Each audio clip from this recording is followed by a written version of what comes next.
Welcome back to the next video in our Precision Baseball tutorial series. In this video, we're going to cover ground balls. So as a play result, we talked about strikeouts and walks and hit by pitches and how to get the play result off of the appropriate card.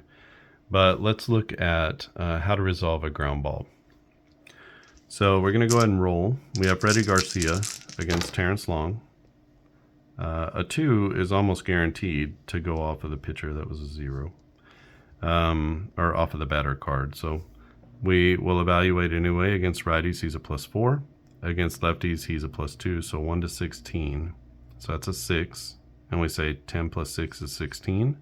So on a 1 to 16 on the D10, 20 roll, it'll come off of Terrence Long's card.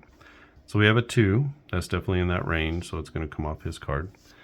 And then we have our roll of 0 to 6.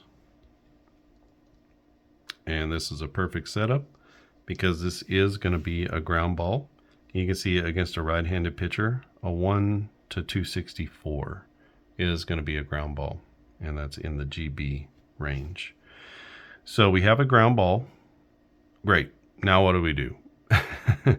The next step is to find out who did the ground ball go to. And when you look on the you can see that there. When you look on the fielding and base running charts, you'll see up here in the top left the player finder for ground balls, fly balls, and line drives. And you see here these are ground balls, fly balls, and line drives. So we are only concerned about looking at the ground balls here.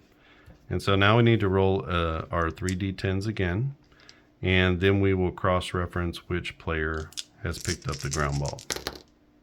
It's a 381. So we look through here, and we see that 381 to 680 is going to be the shortstop. So that's as easy as it is to simply find the player. One wrinkle on this roll here when you're looking at the player finder is that if you were to get a 3 of a kind, let's say it was 333, then what that does, you can see here, range check if the roll is a 3 of a kind. So 333 would go to the second baseman.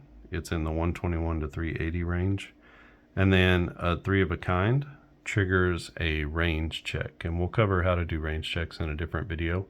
But just know that if you get a 3 of a kind here, you should always have your ears attuned, your eyes attuned to the 3 of a kind. And whenever they come up, you should say, is there something special that I need to do? Because the 3 of a kind is sort of this open door to, more special plays or different plays. So normally, though, our roll was a 381. So that's going to go to the shortstop. So we know where the ball has been hit. And then the second part of the fielding is to determine, is there an error on the play? So right next to the fielding chart is the error chart. And your error chart will be, it'll be contextualized to the players who played in whatever season you were in. So this error chart is for 2003. That's a little bit different than the one for 2023. But that's because those cohorts of players are a little bit different. So you can see here that we have our error rating. It's either greater than 1, 1, 0, -1, or less than -1. So let's just say that our shortstop has an error rating of 0. I didn't have the preparation for that, but you can see the player's error rating here. You can see ERR is a 0. And so let's just assume that our error rating is a 0.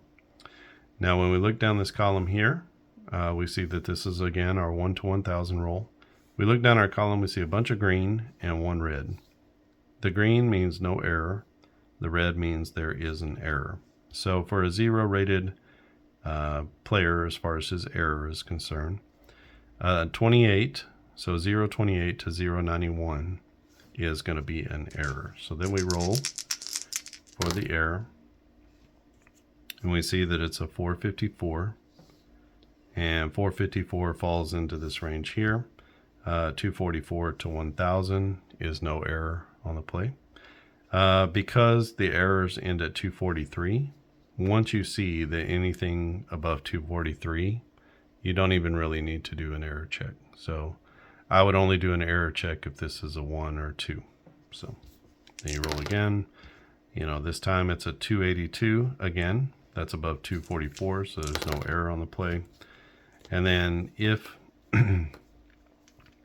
if it had been, let's say, what do we need? We need a 028. So 027 is not an error, but 029 would fall into our error range. And then in that case, if there are no runners on base, then you simply mark the error. It's a 1 base error on a fielding play. And then it's a fielding error on the fielder. So that's it's pretty simple to determine the error. Now, if there is no error and there's nobody on base, then we simply mark the batter out at first base. You can do a second error check on a throw. So if you want to do that, you can. It's going to raise the possibilities of errors if you want to. So you can do one error check to see did the player catch the ball, and then you can do a second roll to say did he make a good throw. And if he commits an error on the second roll, then he's made a bad throw, and that's an error on the fielder. But then you would have to determine things like, was it a 1 base error, 2 base error? Is he safe at first? Does he make it to second? That type of thing. But you can do that if you want to. I simply do the error on the catch and then assume the throw is made to first. So what if there are people on base, though? That becomes a different situation. And so once we've determined that there's no error on the play, the shortstop caught the ball, and let's say there's a runner at first base. That's when we bring in our ground balls at normal depth sheet. And it looks like this. You can see here. On the back side, you have your catcher and your pitcher. And then also on the back side, you have infield in, which we'll probably just cover in a different video. But we've hit the ball to the shortstop, and we have a runner at first base. So you look here, this is a runner at first, runner at second only, first and second, third, first and third, second and third, and then bases loaded. So these just tell you where the base runners are, and you just kind of find the appropriate situation that you're in. Right, for us, it's a runner at first only. And then what we need to do is you can see we have our 1 to 1000 roll again. And so we simply roll again. We have a 638. It's hit to the shortstop. And 638 falls here between 541 and 710. And you can see here that there's a bunch of numbers. So we have a housetop or a caret. It says 643 DP. And then this also says 6 to 4 in parentheses. On the back side, we have a little bit of a key here.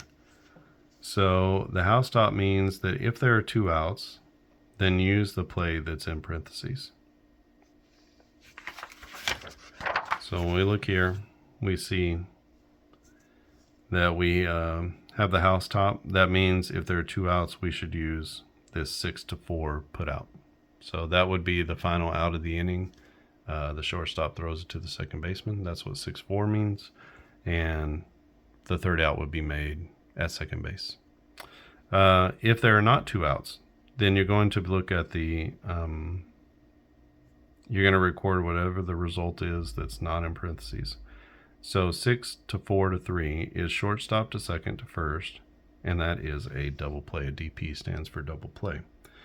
So if there is a runner at first base and we only have 1 out, and the play that we just made to the shortstop, would have resulted in a 6-4-3 double play, which is gets us to 3 outs, and then the team would be finished for the inning.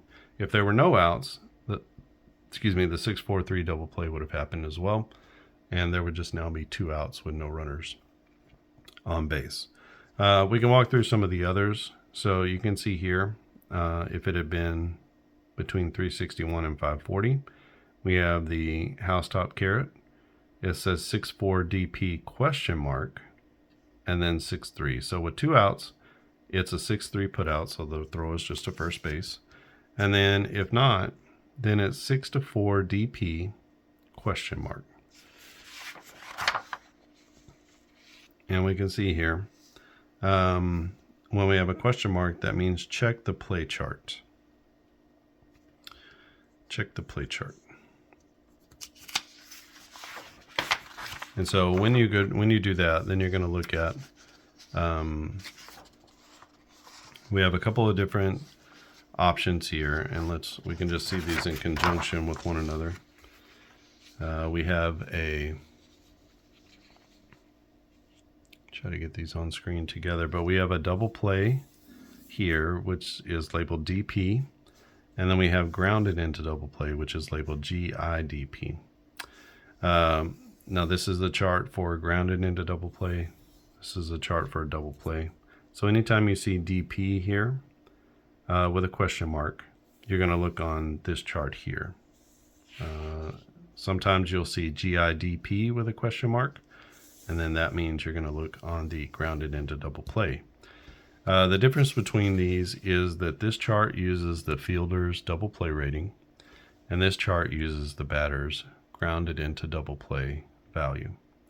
Now we find those on the cards, on the batter cards. So you can see here, for Terrence Long, his grounded into double play rating is a 1. And so you would see here that he grounds into more double plays than the average person by a little bit. So a 1 to 3 is, you can see a green is a double play. There's more of that than there are as you go lower. So a little bit surprising because we think of Terrence Long as a pretty fast guy, but he actually grounds into a lot of double plays. Anyone with a 3 or more, or greater than 3, you can see they ground into a lot of double plays. Now, as the double play rating, we see that on an infielder's green section in their fielding section. You can see that for Mark Ellis, he has a double play rating of 0. For Chavez, it's a 0. For Tejada, his double play rating is a -1. So they're all a little bit different, but they range between greater than 3 and less than -1. And so if the result said, look at the DP question mark, we're going to use that double play rating, and let's say it's a 0. So a double play happens for a 0 rated player. A double play happens between 541 and 710. So if the roll results, you roll again.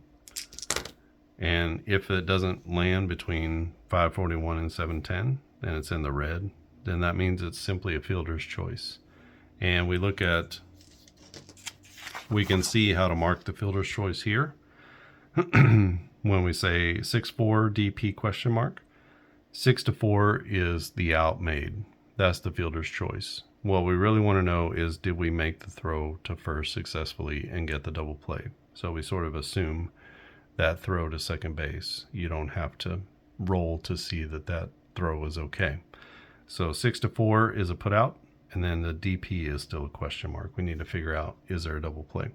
So if there is a double play, you can roll and figure that out. And if it's a fielder's choice, we simply mark 6-4 on the put out, and then the batter at first is on via 6-4 fielder's choice. So however you record that in your score sheet.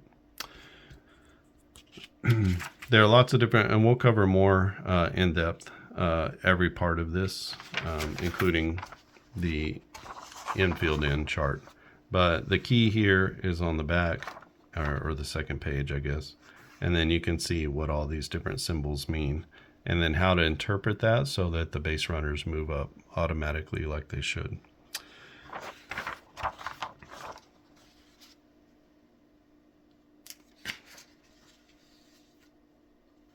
Okay, I think that's it for the